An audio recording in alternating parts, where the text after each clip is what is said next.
नमस्कार दोस्तों, आप लोग यह तो जानते ही होंगे कि महावीर हनुमान जी बाल ब्रह्मचारी थे। इन्होंने अपना पूरा जीवन श्री राम के चरणों में उनकी सेवा करने में लगा दी। महावीर हनुमान जी ने प्रभु श्री राम का नाम लेकर बड़े बड़े कार्य पूर्ण किए और प्रभु श्री राम के कार्य में इतने लीन रहे कि उन्होंने विवाह तक नहीं किया।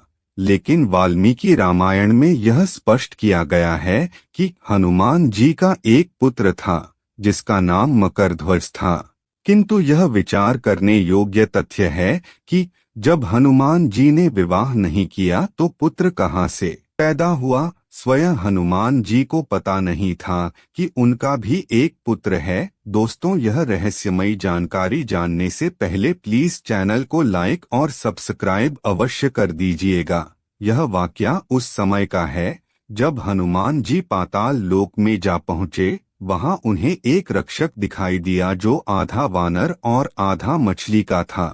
हनुमान जी ने जब पाताल लोक में प्रवेश किया तो उस पहरी ने उन्हें रोकते हुए कहा कि वे भगवान शंकर के अवतार हनुमान जी के पुत्र हैं, और हनुमान जी ने उन्हें बताया कि वे ही हनुमान हैं। तो मकरध्वज ने अपने पिता को प्रणाम किया। हनुमान ने मकरध्वज को बताया कि उनके प्रभु श्री राम और लक्ष्मण अहिरावण यानी उसके स्वामी की कैद में हैं। वे अपने प्रभु श्री राम और लक्ष्मण को मुक्त कराना चाहते हैं। लेकिन मकरध्वज ठहरा पक्का स्वामी भक्त। उसने कहा कि जिस प्रकार आप अपने स्वामी की सेवा कर रहे हैं उसी प्रकार मैं भी अपने स्वामी की सेवा में हूँ, इसलिए आपको नगर में प्रवेश नहीं करने दूंगा। हनुमान जी के काफी समझाने के बाद भी जब मकरध्वज नहीं माना तब हनुमान और मकरध्वज के बीच घमासान युद्ध हुआ। अंत में हनुमान जी ने मकरध्वज को अपनी पूंछ में बांध लिया और नगर के अंदर प्रवेश कर गए। भीतर जाते ही हनुमान जी ने पंचमुखी रूप लिया और उन 5 दिए को एक साथ बुझाया जिसमें अहिरावण और महिरावण के प्राण स्थित थे। उनके मरते ही हनुमान जी ने अपने पुत्र मकरध्वज की मुलाकात भगवान श्री राम से करवाई और प्रभु श्री राम ने उन्हें धर्म की राह पर चलने की प्रेरणा दी और साथ ही मकरध्वज को पाताल लोक का राजा नियुक्त किया। अब जानते हैं कि हनुमान जी का पुत्र मकरध्वज कैसे हुआ। यह उस समय की बात है जब हनुमान जी लंका दहन कर रहे थे।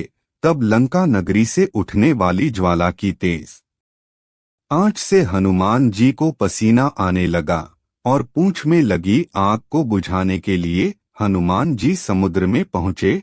तब उनके शरीर से टपकी पसीने की एक बूंद समुद्र में जा गिरी। उस बूंद को एक मछली ने अपने मुंह में ले लिया।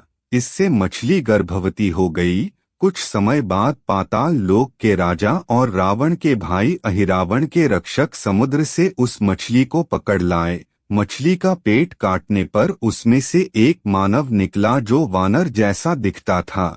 कुछ समय पश्चात उसका बल देखकर पाताल लोक के राजा ने उसे द्वारपाल घोषित कर दिया। यह थी हनुमान जी और उनके पुत्र मकरध्वज की कहानी। दोस्तों, यह कहानी आपको कैसी लगी कमेंट बॉक्स में जय श्री राम अवश्य लिखिएगा। मिलते हैं अगली नई जानकारी के साथ, तब तक के लिए जय श्री राम।